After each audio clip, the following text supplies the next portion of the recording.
Another day, another basketball stories na naman ang pagkikwentuhan natin.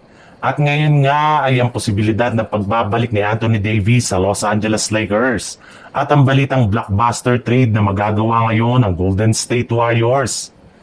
Kagaya nga ng napag-usapan natin, naging emosyonal nga si Anthony Davis sa kanyang unang pagbabalik sa lugar ng Los Angeles sa naging game noong nakarang araw ng Dallas Mavericks laban sa Lakers.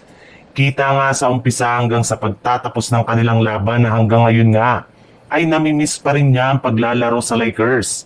In fact, trending pa nga sa social media ang video habang tulala ito pagkatapos ng kanilang laro.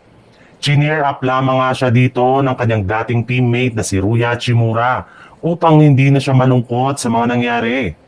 Kahit ayaw man nga ni Davis sa pag-trade sa kanya ng Lakers sa Dallas ay wala rin naman nga siya ditong magagawa kundi mag-focus na lang sa kampanya ngayon ng Mavericks.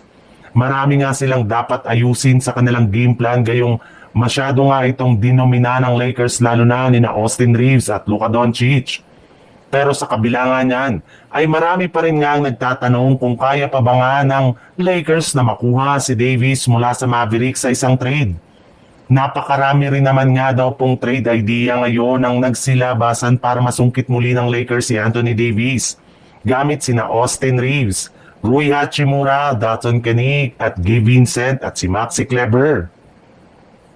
Sa ibang balita naman, habang tumatagal nga ang pagkawala ni Stephen Curry sa Golden State Warriors, ay lumiliit nga ang tiwala ng mga fans sa kanilang team na kakayanin nila na manalo sa kanilang mga susunod na laban.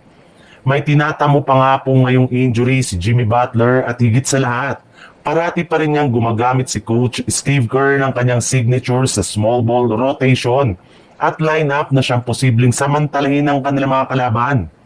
Pero ayon rin naman nga sa ibinulgar na balita ng isang NBA insider, wala rin naman nga daw pong balak ang front office ng Golden State Warriors na magtiis sa paggamit parati ni Coach Steve Kerr ng small ball. Gayong plano nga nila na kumuha na ng bagong center sa trade market sa mga susunod na buwan, bago pa man sumapit ang trade deadline sa Pebrero. At isa nga sa mga player na balak nilang kunin ay si Nick Claxton mula sa Brooklyn Nets, na kasalukuyan ang available ngayon sa trade market. Base nga sa isang insider, maaari nga daw na i-offer ng Warriors sa Nets Jonathan Kuminga para lamang makakuha sila sa wakas ng bagong center as soon as possible.